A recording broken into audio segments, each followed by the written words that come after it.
ঘিওরে নারী পক্ষের নারী ক্যাফে উদ্বোধন।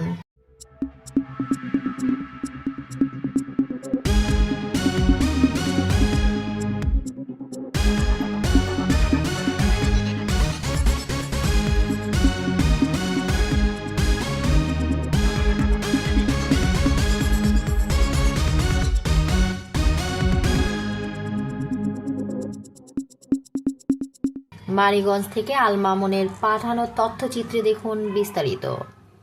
সাথে আছে আমি জান্নাত আরা কলি।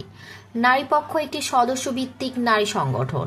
1983 সাল থেকে নারীকে পরিবারে, সমাজে ও রাষ্ট্রে অধিকার সম্পন্ন নাগরিক ও মর্যাদা সম্পন্ন মানুষ হিসাবে প্রতিষ্ঠিত করার লক্ষ্যে নারী পক্ষ কাজ করে আসছে।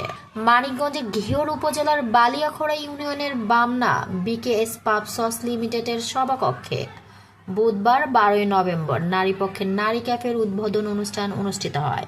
স্থানীয় সম্পৃক্ততায় নারীর কর্মপ্রচার প্রকল্পের প্রকল্প পরিচালক নাসিমা আক্তারের সভাপতিত্বে ও স্থানীয় সম্পৃক্ততায় নারী কর্মপ্রচার প্রকল্প নারী পক্ষের সহ ব্যবস্থাপক লিপি লিলিয়ান রোজারিওর সঞ্চালনায় প্রধান অতিথি হিসেবে উপস্থিত ছিলেন মানিকগঞ্জ সরকারি টেকনিক্যাল স্কুল ও কলেজের অধ্যক্ষ জাহিদুল হক। এ সময় আরও উপস্থিত ছিলেন বালিয়াখোড়া ইউনিয়ন পরিষদের ইউপি সদস্য নাসিমা আক্তার, সমাজসেবক মোহাম্মদ মালিক শিকদার। বক্তারা নারীর অর্থনৈতিক ক্ষমতায়নের জন্য দক্ষতা উন্নয়ন প্রশিক্ষণের উপর গুরুত্ব দিয়ে আলোচনা করেন। যে আইনে নারীদেরকে হয়তো অতটা সম্মান দেওয়া হচ্ছে না বা নারীর সমস্যাগুলো সমাধান হবে না, সেটা নিয়ে প্রতিবাদ করে। মানে নারী পক্ষ একবারে কেন্দ্র থেকে শুরু করে তৃণমূল পর্যন্ত সবখানে কাজ করে। এখানে আরেকটা নারী পক্ষ আছে দুর্বার নেটওয়ার্ক, নাম শুনেছেন কিনা? কোনো নারীর প্রতি সহিংসতা হলে দুর্বার নেটওয়ার্কের মাধ্যমে নারী পক্ষ তাদেরকে সাপোর্ট দেয় যাতে সহিংসতা বন্ধ হয়।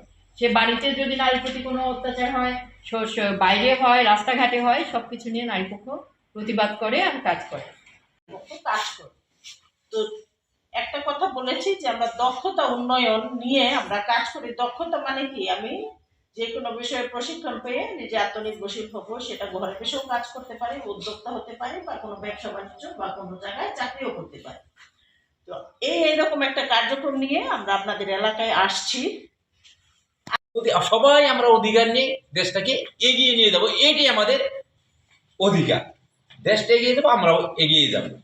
এখন সেক্ষেত্রে আমরা যদি একটা পরিবারকে কিভাবে প্ল্যান করে আমরা আগাতে পারি, তাহলে তো আমাকে দুজনে মিলে, স্বামী স্ত্রী দুজনে মিলে আমাকে একটা প্ল্যান করতে হবে যে কিভাবে এগিয়ে নেওয়া যায়। এখন সেই এগিয়ে নিতে গেলে আপনারা কিছুক্ষণ আগেই বলছেন যে ক্ষমতার উৎস হলো অর্থ। তাহলে আমরা কিভাবে এই সাহায্যটা করতে পারি? ক্ষমতা বলতে না, আমি একটা পরিবারকে কিভাবে সাহায্য করতে পারি সেই দিকে আমাদের এগিয়ে যেতে হবে। এখন দেখেন, আমরা যদি দরিদ্র থাকি তাহলে আমাদের কেউ ক্ষমতায়ন করবে না। আপনারা অনেকে হয়তো জানেন না, এই যে আমাদের দেশে চট্টগ্রামে হাট সাদারিতে শিব ভেঙে রড বানায়, সেখানে এলাকাটা কি হয়ে যায়, দূষিত হয়ে যায়, যা আমাদের জন্য হতো। আমরা ওটাকে বেছে নিয়েছি, কারণ কি কারণে? আমরা আর্থিকভাবে ওইরকম স্ট্রং না, শক্তিশালী না। একটা জাহাজ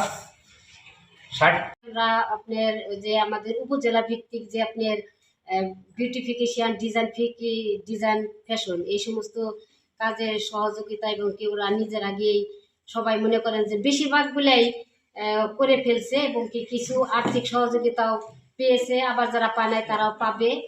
তারপর আপনার এখানে সুযোগ সুবিধার ভিতরে ভিজি মাতৃত্ব ভাতা, আপনার অন্যান্য যে সুযোগ সুবিধা আছে এগুলো আমরা দিয়ে থাকি।